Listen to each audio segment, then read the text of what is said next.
Hello, welcome back to Aetheral Space 11.27 to Reign Supreme Part 3. We're back! Holy crap, We are Lois! back. I know, and is this the last one This in is the the conclusion series? of the flashbackies. That's crazy. And then we're gonna get to the main fight after, right? Mm. Right? Sorry, I was eating an orange. I couldn't hear you with my chewing. I said we're getting to the main fight Sorry, after, I bit right? down on the orange again. I didn't hear you. We're doing the main fight right after this, right? We're building all this momentum. We're gonna keep it rolling, Absolutely. Things will happen.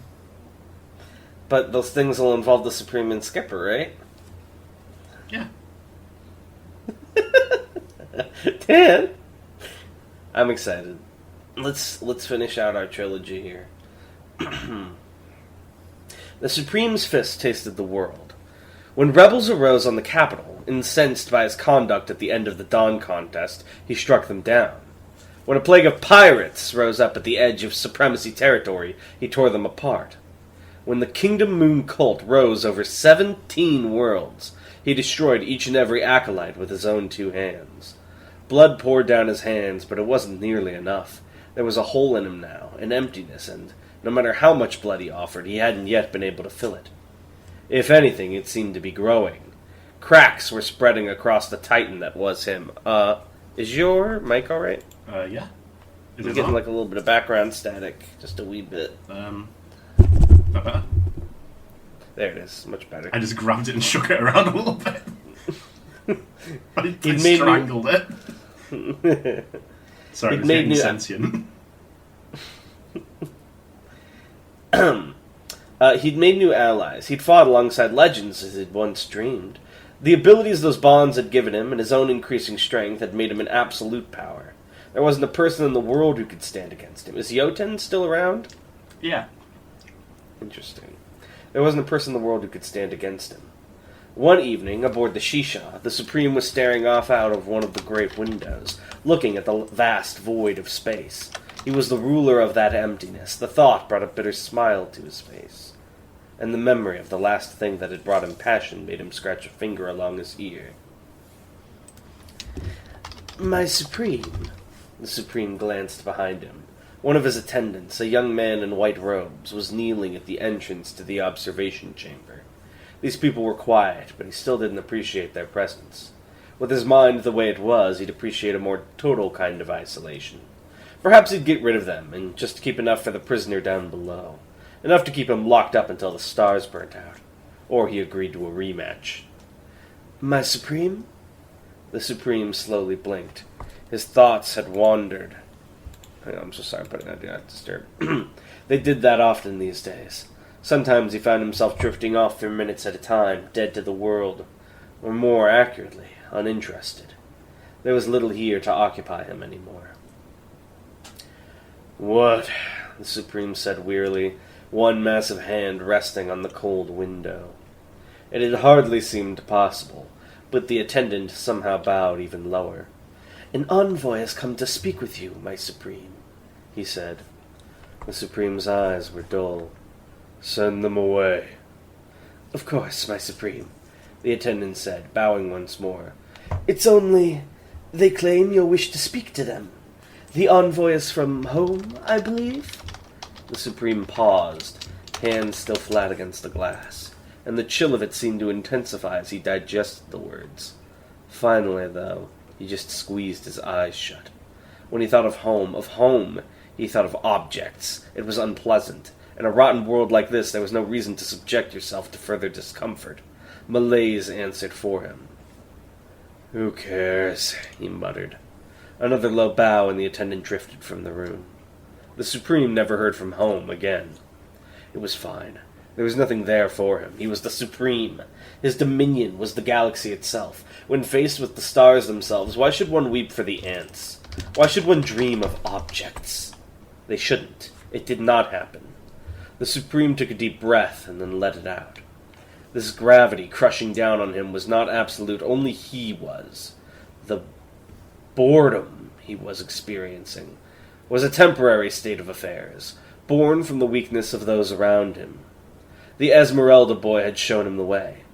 For life to have meaning, death must be possible. The emptiness he felt was the result of an unchallenging world. The contender program would change all that. There was still hope. There was no hope. The boy who'd been created to fight him, and the man who... Very quick. The boy who'd been created to fight him, and the man who'd risen through merit to fight him, Avaman and Loro, both were worthless. To any ordinary person, they were mountains that could never be conquered. But to the Supreme, they were nothing but flatland. They'd failed to kill him, after all, hadn't they? That was the crux of the contender program. Why had he thought that people who had failed to kill him would ever pose a challenge, ever provide meaning? How foolish. Part of him had a mind to disband the contenders altogether, but then again, who cared? Wait, he started the contender program? Yeah, he was like, that'll be sick. Oh, this sucks, actually. I didn't realize that was such a new concept. Although, that's a good point. I feel like that should have been obvious. I guess the idea was they would get stronger as contenders somehow, but who else do they have to train with if they're like the next best guy? By the Supreme. Shaking my head. You keep spelling it Yoden. It was Yoten the first. I'm sorry, I forgot. I have to fix these. I'll fix them, don't worry, I'll race ahead of you. It had been years since the Supreme had seen Jotun, and since then the old man's health had declined. He was bedridden now, awake for just a few hours a day, coughing and shaking from whatever combination of illnesses had finally gotten him. The Supreme hadn't bothered to ask the doctors. He sat before that deathbed in that dark room, comically large in the small chair that had been provided, looking down at his old teacher. How many years had he been Supreme now? 10? 15? So this is still like distant past, because you said he's like 80 now, right? Yeah. So this is in his like 30s. Time seemed to slip away so quickly. When did the terror of his youth become so small and fragile? The Supreme drummed his fingers along his leg, mouth a flat line. "Look at you," Jotun wheezed, looking up at him. "Look at you." The Supreme shrugged. "What's there to look at?" "I have lived through the reigns of 3 Supremes."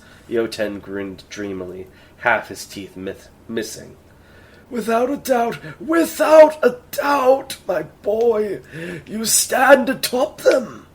Gale was too idealistic, Henry too monstrous, but you, just right.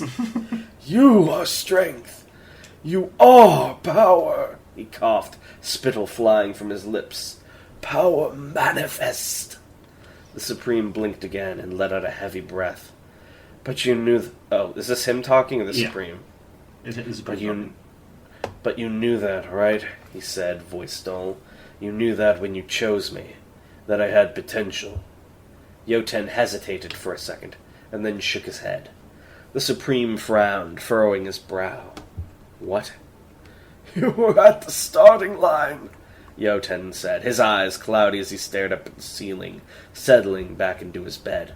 "But it was the minimum. A lucky punch and synchronization. Nothing innate. You were worthless." That old cold chill began to spread out over the Supreme's body once again, freezing his blood, slowing his thoughts. The floor and the ceiling seemed so far away, like the room was spreading out before him, like it was becoming an endless void he could fall through forever. "I wanted to see," Jotun confessed, drool slipping out of one side of his mouth. "I wanted to see if I could take something worthless and make it absolute. Make it supreme. It would be my masterpiece. And you, boy, are my masterpiece. I did it." Your mic background, by the way, is picking up a little. It's okay. I'm so fucking sorry. Are you okay? Hey, hang in there. You like the little photo of the cat on the tree. "Yes," the Supreme replied softly. "You did it." Without another word, the Supreme reached over and placed a huge hand over the old man's face. He held it there until the thrashing stopped. It was nothing. He didn't even have to use Aether. "Supreme," the man spit bitterly. When the planets of the Draenei system had declared their rebellion, the Supreme had already known he would find no challenge there. On the death march he'd undertaken near the start of his reign, he had already defeated every single person who could challenge him. The next strongest people had become his contenders, and any prowess they possessed was overshadowed by their scheming and skullduggery. It was nothing but a headache. No, when the Draenei system had declared it was defecting from the supremacy and establishing itself as an independent government, the Supreme had decided that it was time. It was the perfect setting, after all. A climactic battle with the pride of the supremacy at stake. Armies would clash, worlds would burn. In such an environment it could happen easily. In such an environment the Supreme could kill himself. And yet, the Supreme stood alone, for all the rest had already been reduced to ash. In one hand he held aloft a broken and rusty sword wreathed in hellfire, the pulses that burst out from it shattering the lands and the skies. Ein Sof, the sole aether armament that the Supreme himself had created, the sword that accepted, intensified, and unleashed everything, a heartbeat that had torn the world to pieces. Starships protruded from the ground where they'd fallen like massive gravestones. Did he fuck up the gravity so they all dropped out of the sky? We did not know the specifics of that. Starships protruded from the ground where they'd fallen like massive gravestones, dark contrasts to the blood-red sky. The ground beneath him had opened up long ago, magma flowing forth and incinerating everything it touched, save for the Supreme himself. He stood there unharmed, up to his knees in the lava, his expression stoic as he continued his grim work. At the beginning there had been screaming, but now, hours later, there was just the sound of burning. Anyone capable of screaming had died long ago, before the Supreme had cracked the planet open. His nostrils flared, his mouth twitched, his eyes narrowed, and tears flowed down his cheeks, evaporating before they hit the ground. He had slain so many, and again had failed to kill the person he'd wanted in the first place. He was standing here, still alive, beating against the fury of a dying world. Even this wasn't enough? Slowly, still submerged in the magma, the Supreme began to laugh. A bitter, mad laughter that was barely audible over the sounds of apocalypse. Ein Sof dissipated into golden aether as the Supreme put his hands to his belly, throwing his head back as he laughed and laughed and laughed. This proved it, then. This proved it. He really was the strongest. He was the man who'd become Supreme. The Supreme reclined on his throne, staring into the void once more, ignoring the contenders kneeling at his feet. Names and faces had changed, but it didn't really matter. None of it really mattered. He had gotten everything he'd ever wanted. He had, by all rights, he should be experiencing happiness beyond any other. But, at the top of the world, all that awaited you was the empty sky, the end of the climb that was a life. The Supreme sighed. Any second now he would sit up. Any second now he would open his eyes. Any second now he would breathe. But then again, who really cared? And so he reigned supreme. Dragon walked through the burning forest, feeling the rain pelt against the parts of his face that currently existed. Pain lingered in some far-off corner of his mind, but he ignored it. It wasn't necessary for what he had to do right now. He needed to get the Supreme to Skipper, that was all. The exhaustion and the pain could wait until he was done with that task. The fear he surely should have been feeling could come after that, too. Fear? Why fear? His foggy mind took a second to remember that the Supreme himself was walking behind him. It only made sense right now. He was pretty much dead on his feet. Talking and walking was all he could do. He didn't have the energy to fear for his life. Dragon took another step. A hand landed on his shoulder. I'm dead, and pulled him out of the way as a bullet slammed into the spot he'd just been standing. The Supreme, one hand still grabbing Dragon, glared at the source of the attack. Hey, the massive man growled. This is your guy, isn't it? Don't fuck around. Dragon followed his gaze and saw that, at the top of the hill, a man had revealed himself. Through the haze and the smoke and the exhaustion, it took a second for Dragon to recognize him, but even so, that face was unmistakable. Those stitch-scarred lips and that black billowing hair. Taking care of outside factors, the attacker said, voice a growl. Don't want Esmeralda's dog getting in the way. Johann Blackbird stepped out of the trees, pointing his rifle prosthetic right at the Supreme. Strange magenta aether was broiling around the barrel of the gun, and, for some reason, the Supreme seemed to be regarding it with something